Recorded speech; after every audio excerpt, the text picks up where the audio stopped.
Good evening. I'm Anjali Sharon, the Acting Executive Director for Asia Society Southern California, and it's my pleasure to welcome everyone this evening to our program that we're organizing in partnership with Asia Society Center for Global Education.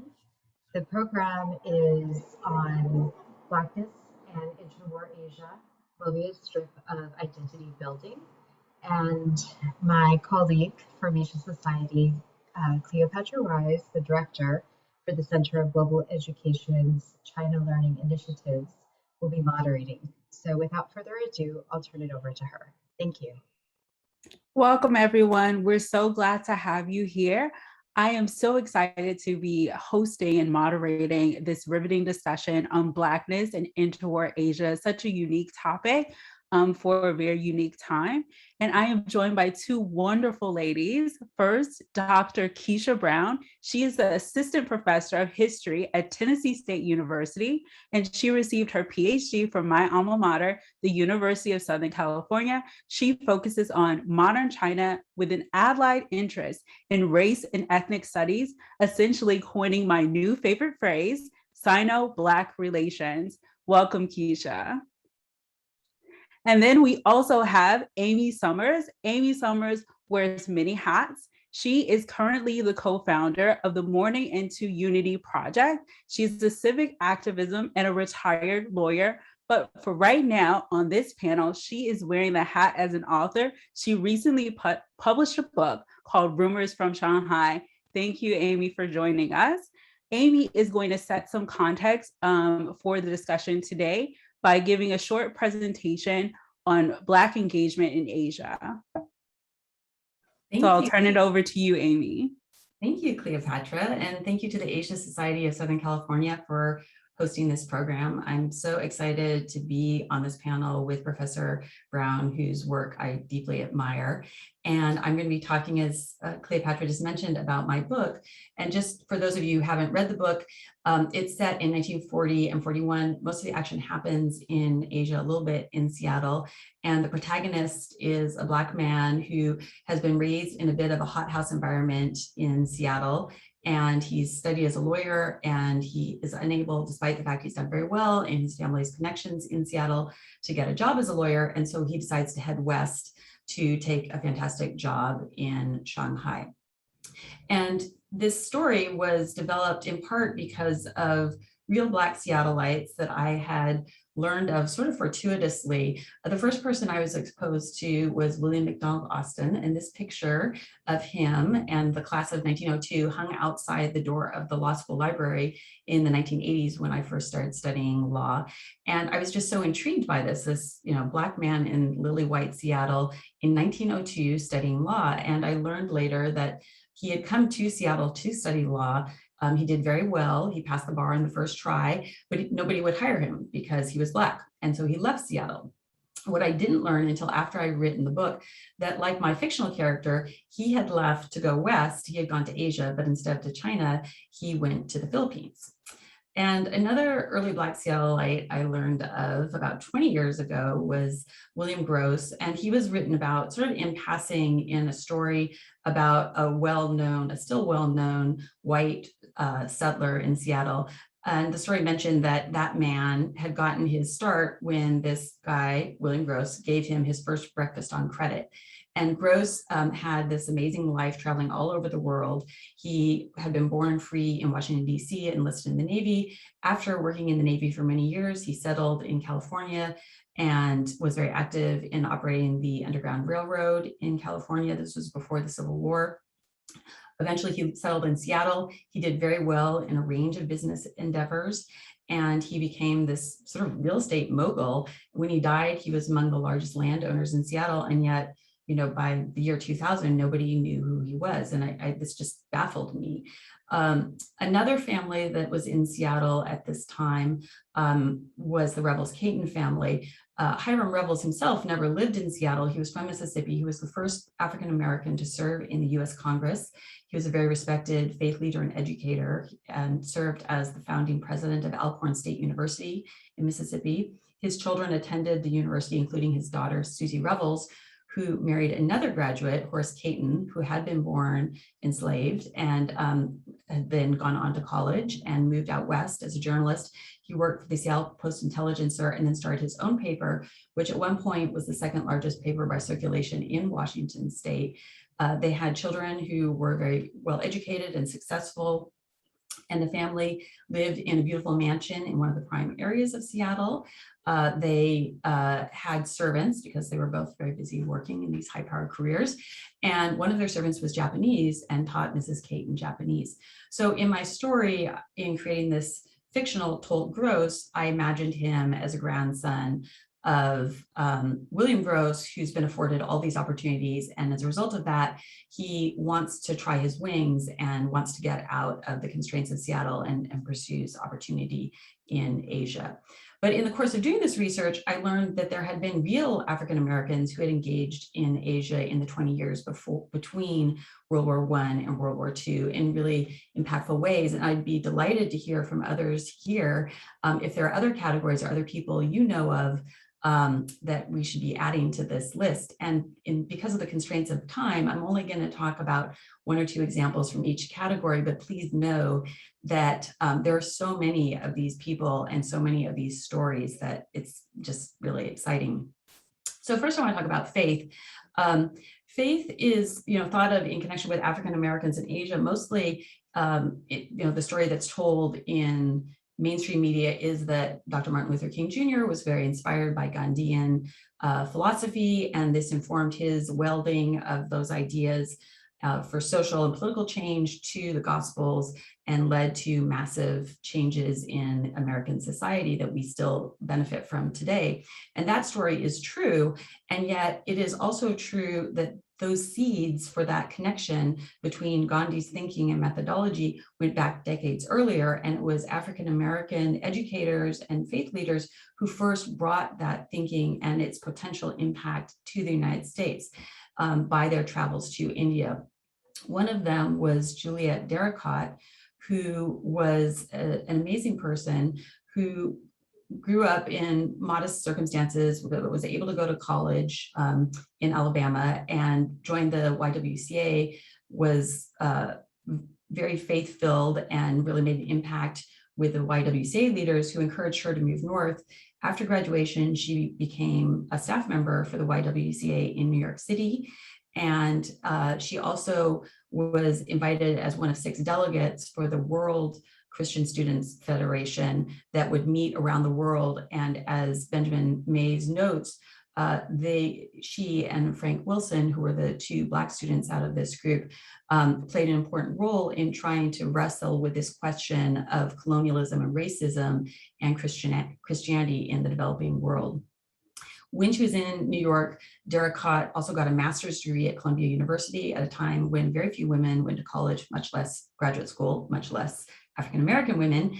And she traveled internationally for the YMCA and went around the world to Asia to attend the conference in Mysore. She was very interested in different religious practices and how Christians could recognize them and recognize the commonality across faiths. And she became the Dean of Women Students at Fisk, where she was deeply admired. And tragically, she died at only 34 in a car accident. And it was really as a result of medical racism. The White Hospital refused to treat her, and there were no Black hospitals. But as we'll see, her work inspired other people down the road. And as Mays mentioned, she was bringing back her learnings from hearing about Gandhian philosophy to Howard University. Within the context of Asia in the 20s and 30s, in the wake of the missionary movements of the 19th century, there was a lot of skepticism or resentment even against white Christians. And Blackness actually operated as a competitive advantage for some faith leaders and missionaries and really helped them better able connect.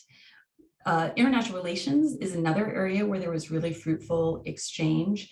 And we have to remember that in the wake of World War I, there was a real movement to decolonize the developing world. And in Asia, people were deeply frustrated by the effects of imperialism and wanted to pursue self-determination. And the peoples of Asia could see that the experiences of African Americans in dealing with white supremacy had some relevance to their own struggles.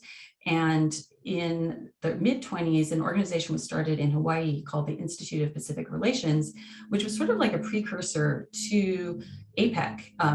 And the idea was that countries or societies, because it was nominally non-governmental, with ties to the Asia Pacific, should find a common place to meet every 2 years and work on issues of common interest or common problems. And in that context, people in Asia were very interested to hear from African Americans. And the white Americans were much less interested in bringing Black Americans to these meetings. But in 1929, the Japanese were hosting the meeting in Kyoto, and the Americans felt compelled to bring along a Black person. And they decided that they should invite James Weldon Johnson, who is best known today as the author of the lyrics for the Negro National Anthem, but really was a Renaissance man who had relevant experience in all sorts of fields.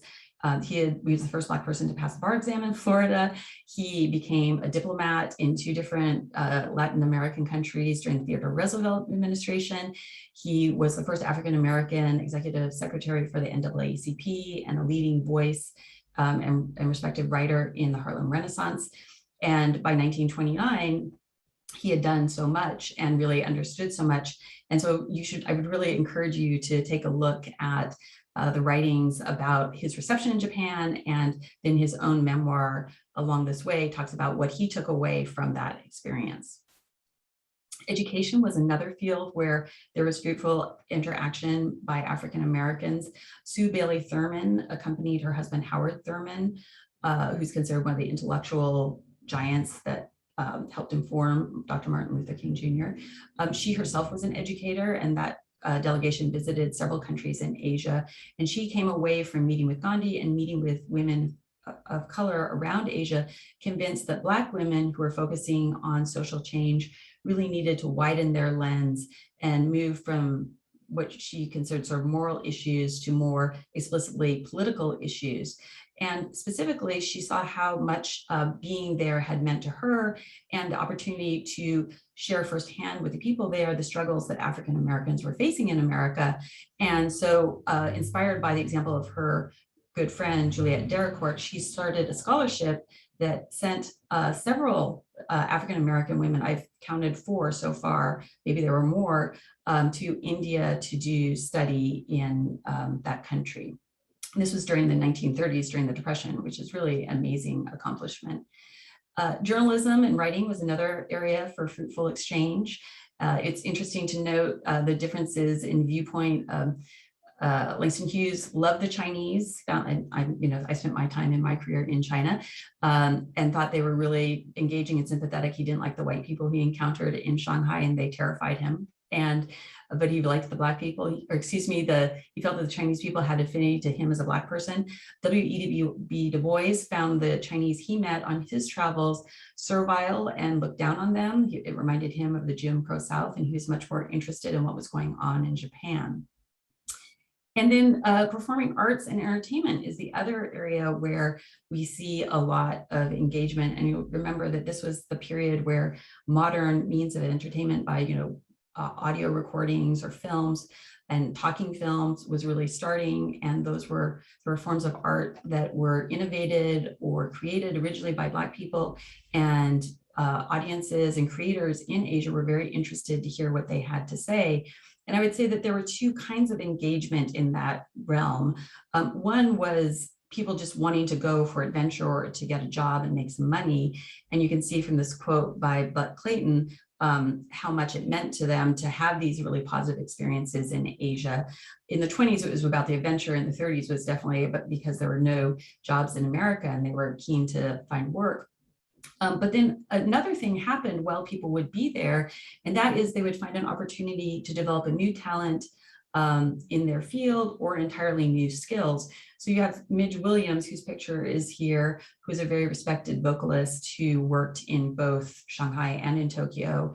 And there are lovely accounts of how the people she worked with and heard her perform, the professional musicians and vocalists hearing her were so impressed that she essentially was asked to give master classes to them on jazz singing, and then was asked to make recordings, and she made recordings in Japanese, and she's credited with helping develop a vernacular form of Japanese jazz. And then baseball is its own thing. We don't have time to go into it, but if you Google baseball Japan and Black people in the 1920s, there are amazing stories about how they were critical in helping develop what had been sort of this niche college game into a professional sport, and the very positive impression they left in Japan as compared to that of the white major league players who went.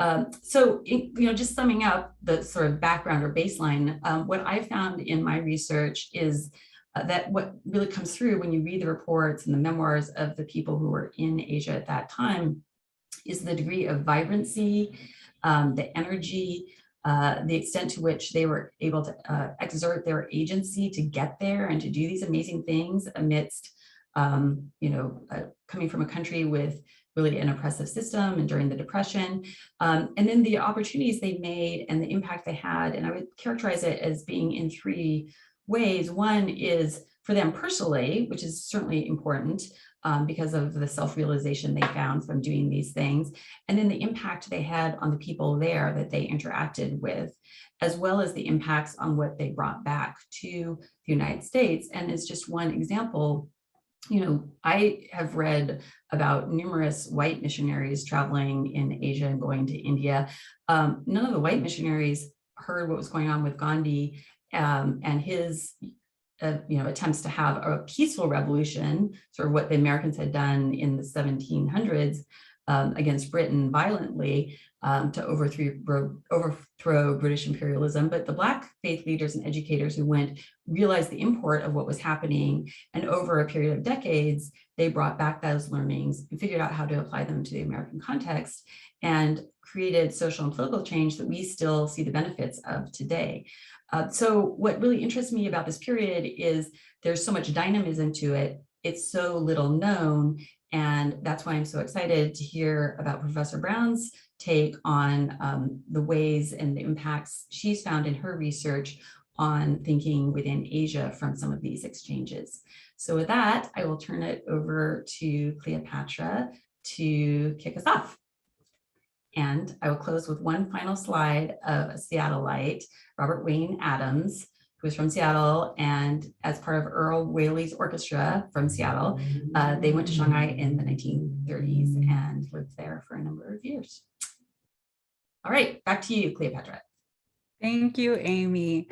That was very interesting context, really to get to understand what the Black engagement has looked like in Asia during that period in those categories that you mentioned. To the audience, as you have questions, you don't have to wait into the Q&A part. Post your questions into the chat and we will answer them during the live Q&A. And if I see a question that's relevant to the current discussion, we will certainly rope that in to the discussion. So first of all, I definitely want to know, personally, why did both of you become interested in China? I too also lived in China and I speak Chinese as well. And so I'm always curious as to other people's China stories. So why don't we start with you, Keisha? Hi, so first and foremost, thank you for that question. And also thank you to Asia Society of Southern California. And thank you to Amy, my other panelists. So it's been a really exciting talk to be a part of. In terms of how I got interested in China, mine was kind of happenstance. It was more of an opportunity in high school to study Chinese. And I had a Chinese language instructor in my high school, and it was through her that I actually got interested. And it was through her I had my first trip to China. And so it was kind of her initial engagement with my school. She taught it with two schools, one of which was mine, which was a predominantly Black high school in the suburbs of Atlanta. And I was like, we got a Chinese teacher? Okay, I like the challenge. Let's do it. And so that's kind of how I got into really getting interested into things, all things China. I was already a big history buff because my parents are both, they were history nerds. watch PBS documentaries, or we go to museums on vacation, not amusement parks. So it's like I was already kind of a historian in the making, but the China component came in high school when I had my first chance to actually study, and then going to China was really what solidified that for me, being able to go and to be in that space. So it kind of just happened with exposure, and then that kind of experience has solidified my ability or my desire to stay in that space. Yeah, that's amazing. That's also similar to how I ended up going to China by happenstance through USC. What about you, Amy? Well, I'm a little bit older than you guys. When I started, not older. I started university not long after the United States had reopened relations with mainland China. And being in Seattle, we were one of the places Deng Xiaoping visited on his big tour right after relations were opened. And there was all this talk in the news in Seattle about how China was going to be really important. And I had thought I wanted to study law, and I had this idea, well, what if I studied law and I learned about China and spoke Chinese? Wouldn't there be a need for lawyers who spoke Chinese and knew about China? But of course, when I started studying law in the 80s, that was when everything was all about Japan. And so the initial feedback I got was, law, China, there is no law in China. And people thought that was really silly. And so it took about 10 or 15 years before the rest of the world caught up to my vision. Amy's a true pioneer. As I was reading the book, the question kept circulating in my head. Obviously, Rumors from Shanghai is a book about Tol, who is a Black man from Seattle, who speaks fluent Chinese, who speaks fluent Japanese. He's this amazing Renaissance man. But it's very much a unique book. I haven't read many books about Black people in Asia, or Black people during the interwar period. And particularly, I haven't actually heard of any books about a Black person in the interwar period in China. So why did you specifically decide to write this book? Well, that's a great question. And it kind of ties to two different things. One is there was this sort of lost history or unrecognized history that I alluded to, where there had been these people who were superstars who had done these amazing things, both within the United States and internationally, and they weren't, that piece was missing. But the book also was intended because the story is about, for those of you who haven't read it, I won't, spoil the ending, but it's about the run up to Pearl Harbor. And one of the commonalities I saw between 9/11 and the Pearl Harbor attacks was that there were warnings issued, but people wouldn't listen. And part of the reason they wouldn't listen is that the warnings came from people who weren't in the dominant group or weren't seen as credible voices. And so I was really interested in this question of what happens to a society when you exclude a whole group of people or multiple groups of people from those you deem as being credible agents for important issues. And I felt that combining those two things, this lost history of early Black agency and accomplishment with this setting in Asia would be interesting. And Keisha, as we look at Tol and see his Renaissance man from a middle-class family and see how he engages in Asia, why do you think that this type of character is important as a historical portrayal of Black people? And is this actually common? I know obviously Amy did a presentation and talks a little bit about Black engagement in Asia, but was this a common thing? Was such an exceptional man in Asia during that period comment? Thank you for those questions. So I will start with the second one. Was this kind of individual comment in the interwar period or in things with Asia? And I would say Black engagement was Asia began after the Sino, the Russo-Japanese War of 1904, 1905, and it started with Japan. And so there was always this kind of global perspective among African Americans, where it was looking at either the Black diaspora or looking at global communities more broadly to engage with and address issues of systemic racism and discrimination in the United States. Idea of what can we learn from other communities, what can we grow from this? An idea of a kind of global colored solidarity was a narrative that was circulating as early as the early 20th century. So they were engaged in these conversations. So for happy people to go to China or to go to places in Asia, it was not out of possibility. People are moving and relocating and traveling places. I think we have the misperception that only people move, like in the 20th century, 21st century, we're the only ones that travel. No, people travel. They just did different ways, but people are moving and locating and going different places. And if you are American, think about it. The American Empire was being built. Thinking about the Spanish-American War, 1898. Now we have all these territories. So now the world is opening up. America's imperialism is growing. The American Empire is growing, and African Americans are taking advantage of that kind of American imperialistic growth and going to places where Americans are able to go and travel to in different ways. So it was an interesting space. So to have exceptional African Americans who are doing things, we think about the period post Reconstruction where it was a moment of opportunity. We are now, emancipated. We have opportunities to grow and to learn and to form communities and think about our future.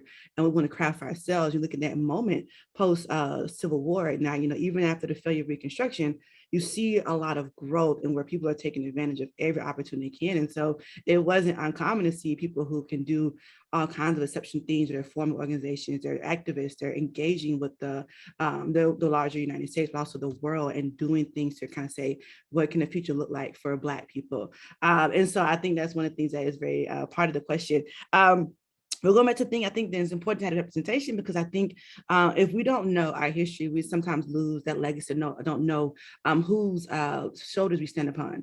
And it's important to know that, as a professor, I always tell my students, why not go to Asia? And they have sometimes the misperception where Black folks don't go to Asia. I was like, I did, and I speak Chinese too. So it happens. And so it opens up, opportunities for students to think about themselves in a different way, but also just to know that you have this history and legacy to stand upon, and to know that this is part of the culture and the history you come from, and to know that this also reinforms and reshapes our narrative of American history and also global history. When I started my research, and I was like, Black folks went to China during the Cold War, I thought it was closed off to all Americans. And it opened up questions, and it changed the narrative that we're telling. Like, there are other historical narratives that we have to open up, because in many cases, the voices that are being some ways repeated are in some ways not always the ones that are really doing a lot of the shaping of those narratives in and of themselves. Thank you, Keisha. That was a wonderful answer. Representation and, looking at Black people through history is important. And oftentimes, that is one of the missing links from the conversation of the African American in our engagement in Asia. So Amy, I found it really striking as someone who's a millennial and knows Seattle from a very specific point in time, to see that Tolt is from Seattle. And so I always wanted to ask you, like, what was unique about Seattle in that particular period, and why did you feel that Tolt needed to be from Seattle? Because it is very much mentioned in the book quite strongly. Yeah, that's a good question. If you look, for example, at the yearbooks from the University of Washington in the 1920s, there are all these clubs with some kind of Asian connection. There's the Japanese Student Club and the Chinese Student Club, and they're doing all these activities. There's a thing at the front of the business school reporting on all these graduates from the business school who are working in Asia at different, all over Asia in these different roles.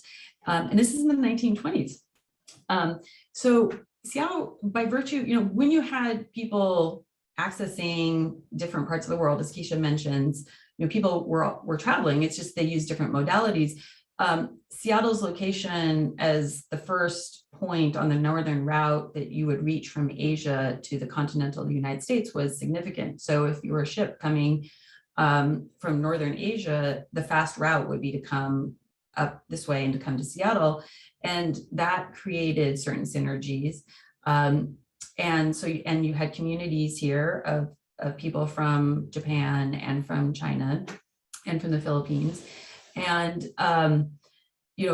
they were here doing different things, but you definitely had this sense of community. And I myself grew up in a part of Seattle where there was a very strong Asian influence. And so it was easy for me to imagine, having grown up here and knowing something about the history, that a character like this could be imbued in all of these cultural influences and be informed by them and see the world in a different way. And one of the points I make in the story is that it's by virtue of the things he's learned from these elders that he's been exposed to because of his grandfather's business, hotel business. They work for his grandfather, that he learns things and thinks about Japanese history or Japanese approach to international relations in a way that the white people who are with the military or the government in the US aren't thinking about things. And so that was part of why I wanted to bring the Seattle Asia historical ties together in this story. Thank you, Amy. And the other city that's mentioned quite frequently within the book is Shanghai. Personally, I love Beijing. I lived in Beijing, but Shanghai definitely has its own unique energy, and you can really feel that through the book. In the book, it really mentions a lot about jazz. They go to a lot of different jazz clubs, and you hear a lot of talk about jazz, which is a uniquely African-American musical genre. And so, Keisha, I'm interested to know, like, what is special about Black internationalism and cultural diplomacy during that period? How did music and art really play a part of influencing Asia during the interwar period? So it's interesting you mentioned about jazz and diplomacy because the United States government was actively doing those things in South America. We're thinking about the Americas and trying to stave off fascism. And so you have private and governmental institutions working together to send jazz musicians to places in South America to build cultural diplomacy. But what happens in Asia, where it's not in some ways government sponsored, these are musicians who get invited to go, who are building connections amongst themselves and going on these different tours, not just in East Asia, but also Southeast Asia, where they call it in some ways. It's almost like the Eastern or the Chitlin circuit in the East, basically. They were going different places in different countries, and they were being invited to go. And one of the reasons why is because they saw themselves, and I think it's something that Amy mentions in our presentation and kind of across in the book as well, is that they saw themselves being able to be seen as people. First and foremost, the humanity was recognized. They were able to go to places and walk in the front door, not to go through the back door, or they can stay in different places and have, in some ways be seen and encouraged. We do have some moments of racism. I'm not saying it does not happen, but in many cases, it's not by the many times the local Chinese individuals they encounter with. It's more so from other foreigners, particularly white foreigners. But they feel as if, they're inviting me, I'm getting good money, I can live here and I can breathe here in a way that I can't never, in some ways, see myself in the United States. And so the jazz circuit was one particular art form that was very popular because it was around the same time that, especially in China, the creation of what we know as that kind of modern Chinese music was also forming. China was coming to its own in terms of its modern arts, both literature, thinking about theater, and also thinking about music. And so they were looking to external places to look at the musical forms that were also shaping what becomes thinking about modern China in terms of its art form. So it was very much kind of a conversation between these different individuals about we want to have these performances, and it wasn't just for the foreigners, but it was also for the local Chinese who can afford and be part of those moments. And so it was very common to have this idea of jazz being seen as this moment of diplomacy. And I think the ones who went, I don't think they're going to be ambassadors for the US, but in some ways they do become representatives of the US, which, if you think about it, is empowering itself because you have the African-American being seen as representative of the United States in ways that they might not be seen in the US themselves. And so I think they did in some ways think about, I'm seen as American, and what does that mean as an individual, where my Blackness and my Americanness can be recognized in this space, in this moment in time, and not be seen as in some ways competing in a way that in some ways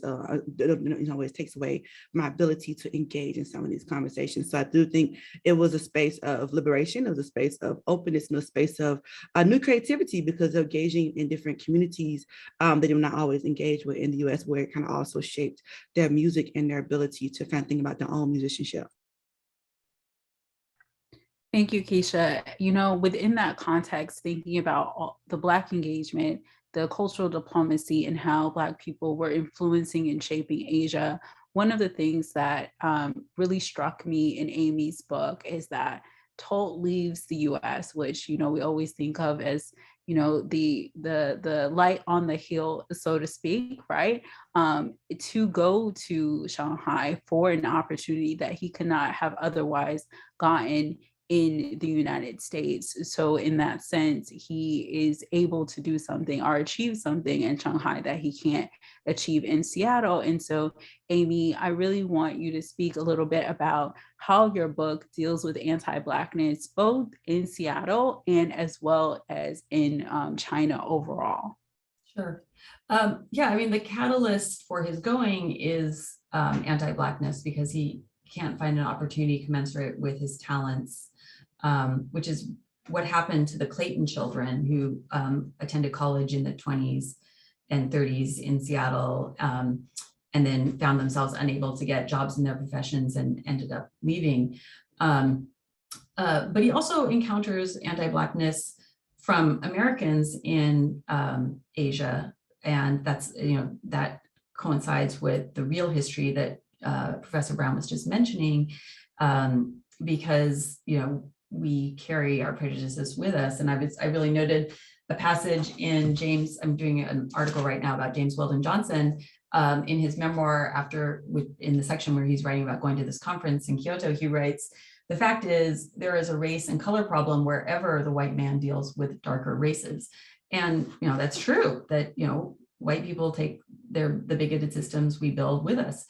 And part of what I was interested in exploring in my book is the way not only this hurts the intended object of the bigotry, but also the way it hurts wider society. Because if you're not going to take advantage of the talents and insights of the people in your society based on these, subordinate caste systems you create, you're going to lose out on all kinds of things, including loss of life. That's definitely powerful. As you look at that period, Keisha, what do you feel was the perception of Black people in Asia? And then how has this perception changed, if it has, in the modern day context? That's a big question. That can be a whole Dr. Brown. So I'm gonna try to do what I can manage to do. So I'm breaking down and say, maybe not more so Asia, maybe breaking down to maybe thinking about China specifically to give us a case study to look at. Because China in this period, there are kind of in some ways, multiple ways of looking at Blackness. You see people in some ways engaging with Black artists and performers who are coming to China and thinking about how their voices are able to help them think about their own voice as China's going from an imperial period where they had the collapse of the Qing dynasty to now the Republic of China and moving into this new modern nation state system. So there's a lot of things about Chinese modernity, questions that are happening where Blackness and Black perceptions and Black ideas are shaping those kind of ways to think about themselves as a nation state. But also thinking about there are some issues where we do have, like as Amy mentioned, like, systems of anti-Blackness do come into play where those perceptions do steep into society and attach to other issues about distinction and difference that are happening within China as well. And so you do have moments of seeing Black folks as, in many cases, idea of we lose them as a warning signal where we don't want to be like them. We want in some ways to combat Western imperialism and not in some ways be seen as what we become that subordinate position. And so it's almost like a position of looking at them as like of belonging. But also there was one where there's also a moment of they see them, the Black struggle as a metonym in some ways for what's happening in China, where they are looking at literature like Uncle Tom's Cabin and other things that are coming into China, and they're taking out the Black voice and in some ways replacing with the Chinese voice and saying in some ways this idea of using them as a metonym. So it's a very like multifaceted way of looking where there is a moment, there's appreciation. There's also kind of in some ways a little bit of ignorance about the Black struggle, not knowing what slavery was in some cases and learning through it, but also this idea of seeing them as kind of a metonym or for the Chinese struggle in terms of anti-imperialism and particularly anti-Western imperialism. And so there's kind of a complicated where it's not one thing, it's a mix of things in this period.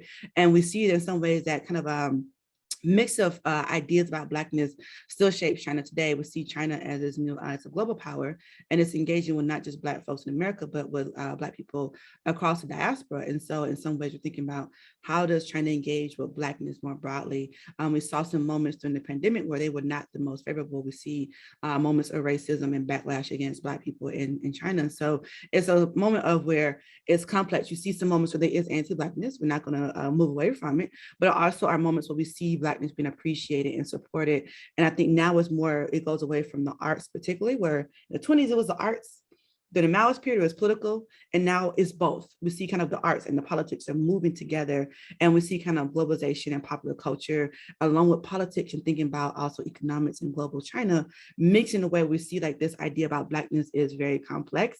And in some ways it changes. In some cases it changes depending on where you are or what's happening at a particular political moment. What we saw, for instance, the Chinese government saying Black Lives Matter, supporting the movement, but then also not really knowing, in some cases, really going beyond that surface understanding of what that looks like, or disencouraging people in Hong Kong to support Black Lives Matter movement and they're protesting. So it's a moment where you have to kind of piece through and see what is the specifics of it, and also think about what is the kind of location of it and how we think about this in kind of the multi-layer. And I'll just say one last point, think about also in terms of scales. Is it the government we're talking about? Is it the people? Or is it institutions like academia, and who's doing what and how they're working either together or not working together? The thing about addressing this question is the work being happening on one space and not the other, and how those three some ways working together or in discord to address some of these questions. I just start with China. I can't do all of the countries. I'm like, and I missed. That's for the next panel that we invite you to, Keisha. So I really wanted to first plug the audience. Definitely send us in some more questions, because we'll be moving into the Q&A portion of the conversation. And these are kind of my final questions for this portion. So one, Amy, obviously writing a book is no small endeavor. So I definitely have to give you your flowers for that. What do you want readers to really take away from this book after they read the book and they finally get the time to reflect? What do you want them to take away? I guess two things. One is how vibrant and a place of opportunity Asia could be for African Americans at that time. And in that connection, I'm thinking of the work of Isabel Wilkerson's most recent book, Caste. And one of the points she makes is that in this system that's been devised over hundreds of years in the United States, we now assign this burden of subordination and trauma to Black people, which is true. And yet we also need to recognize at the same time that people have exercised incredible talent and autonomy and agency to try to escape some of the worst effects of it. And so I really want people to realize that and not just have this very one-layered story. As Keisha says, that these things have multiple layers. And then the second thing is this point I made earlier, that how bigotry actually it backfires and it hurts those imposing it in ways that maybe they don't always realize at the time. That's wonderful. And I definitely felt that after I finished reading the book. Keisha, so you are a historian by nature and by profession. And so why do you think it's important for people to learn about Black engagement in Asia during the interwar period? And can you let us all know where to start if we're actually interested in, pursuing more knowledge on this particular subject? Thank you. So I would say, kind of going back to my point before, and I think you mentioned this and summed it up, representation matters, and thinking about the historical narrative and thinking about how we talk about history. One thing I always tell my students is like, question the textbooks that you read, why am I signing this book, or what are things, because the voices that are not there, but also what are the voices that are in the echoes and the shadows, and thinking about whose voices are not included and why. I think for me, once I got to grad school, I knew that, people like Du Bois and his wife went to China. I was like, wait, they went to China. Like, why was I not learning about it? I didn't, why has this not been told to me? And learning through those kind of moments of kind of looking through the archive and finding the materials, and like, oh, there was a whole bunch of people. He wasn't on by himself. And so I think it's important to know in terms of the interwar period, because we look at periodization, we kind of put these nice little, brackets around certain times and periods, and we frame a certain way, and we don't think about what that means in terms of teaching history. And I think right now in Asian studies particularly, we're having a moment of reckoning about how do we teach about this engagement? Why is it not coming out? How do these conversations to help us think about Asian studies? Because, in the moment where China is engaging with Africa, it was like, China, Africa, this is unheard of. I'm like, no, it's not unheard of. Happened before, it's been happening. We just didn't recognize. So I think people recognizing like we in some ways have been so blindsided by having nice, neat parameters and brackets on history, having the same narrative, that we're not in some ways open ourselves up to really knowing the history and the relationships, how people are making these connections going beyond. And it's so easy to do the state narrative, but when we look at the individual actors, that's where we really get to see history in its purest and best form. Think about how people are in some ways engaging with the context around them, what's happening and how they're making moves and what they're doing. So I think it's important to know it. And it's not just for thinking about just Black people, but also other individuals who are really shaping the ones whose stories we just really don't hear about, and how we can bring light to those voices and think about how it opens up a whole new conversation. Like you said, that's how I got to the idea of Sino-Black relations. I was like, well, I know there are Black people going, why are we not talking about them? And that for me was just like, I'm not the first one to go. What's going on? Why are we not talking about this? And so it opens up new ways of thinking and engaging with those countries. And I think for Black people in particular, it makes us see that there is a connection there. And, there's a legacy there.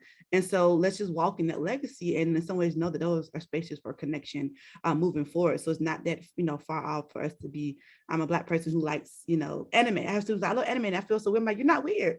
You're the first one. There are other Black folks who went to Japan before you. And it lets them see like, okay, there is a history here. And so I think if you want to start looking into some of these the interwar period specifically, I think Amy's book is a great book because one, she has a lot of historical research. It's a book that has a fictional, it's a fictional text, but has nonfiction very much weaved into it. And I think her book and the resources is really great period as well. And I think also the different archives she uses in some ways allow us to open it as well. I also did a blog post a couple of years ago, myself and Laura D at the Fairbanks Center, where it's like teaching China through Black history, where that also gives another set of resources in terms of books, articles, videos, you name it. That's also another place to where if you want to get started, just go there and just see what kind of piques your interest. And I think those two are good places to start in terms of resources for, I want to look at this period, what can I learn from it? Thank you, Keisha. Can both Keisha and Amy drop the resources in the chat, so your blog and also your book, so everyone can be able to look at that after we finish our discussion. So now we're going to go to the Q&As. If you have any questions at all, please drop them into the chat so that the panelists can answer them. So I am going to start with a question from, let's say, Lynn. She asked, there are Black Chinese in northern China who are descendants of slave trade with Africa. During the interwar period, was there any interaction between the African Americans and the Black Chinese? Interesting question. That's a great question. I have not come across it, but the person who I think of as encyclopedic about China and the interwar period is Paul French, and he and I are doing a book talk for the Hong Kong International Literary Festival this autumn. So I'm definitely going to ask him if he's come across that. Okay. So we have another question by someone who did not reveal their name.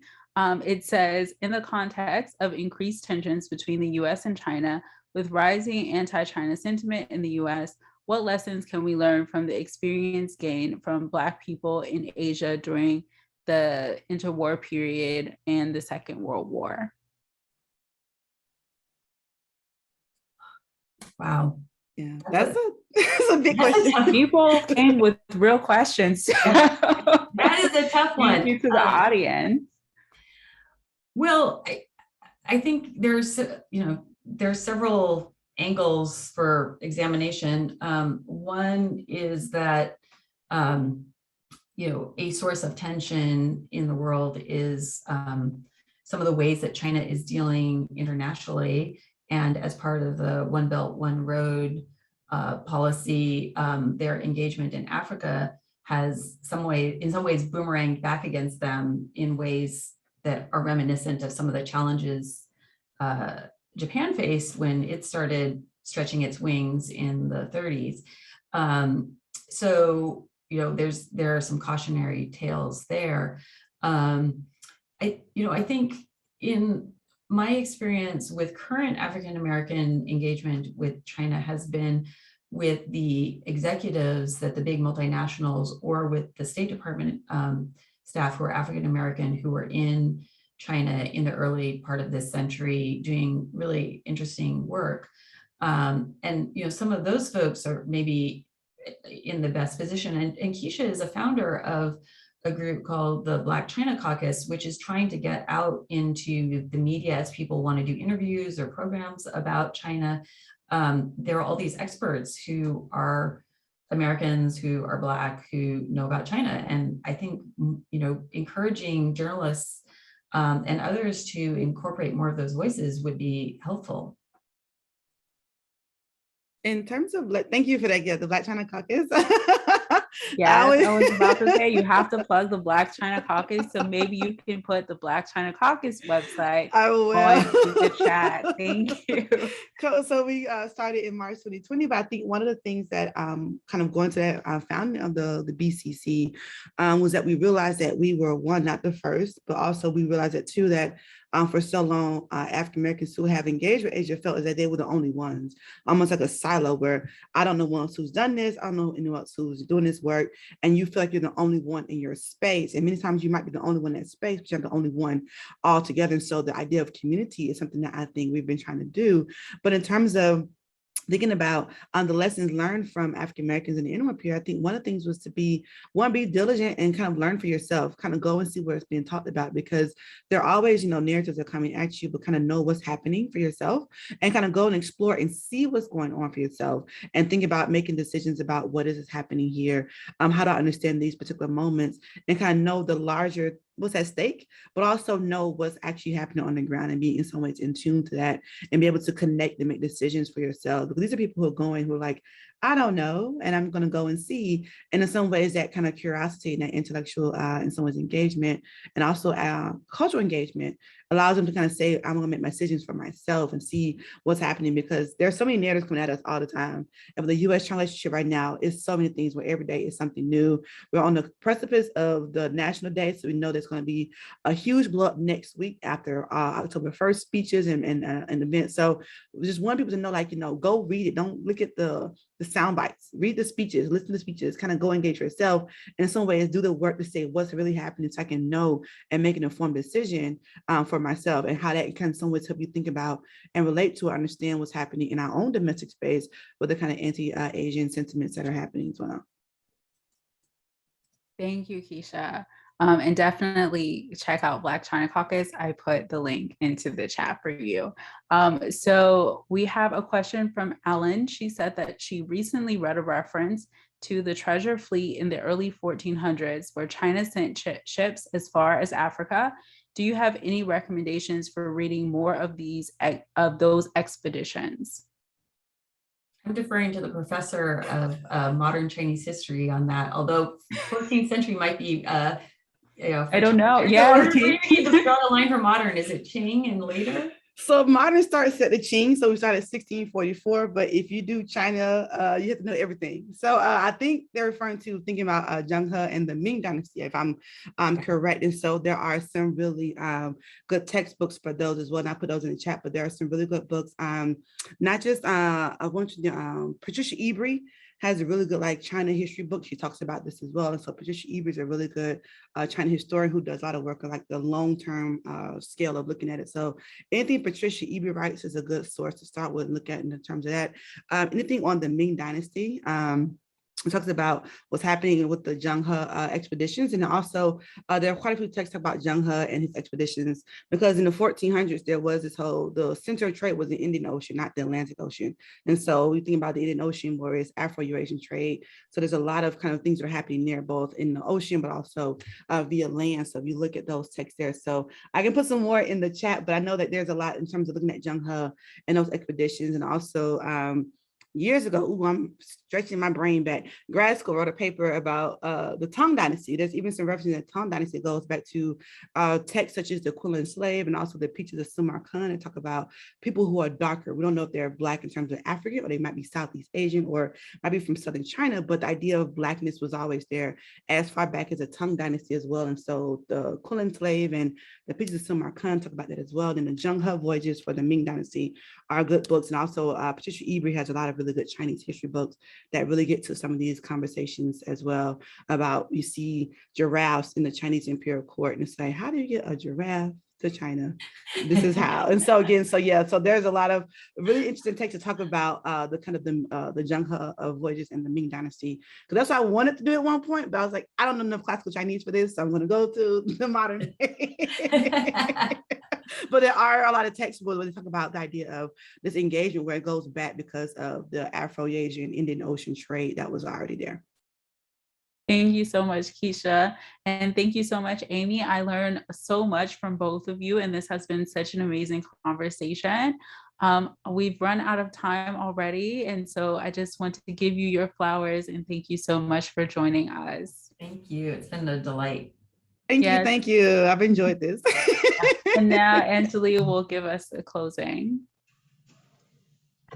Thank you so much. That was fascinating. Cleopatra, I really appreciate you taking the time to moderate this conversation, and to Amy and Keisha for joining us.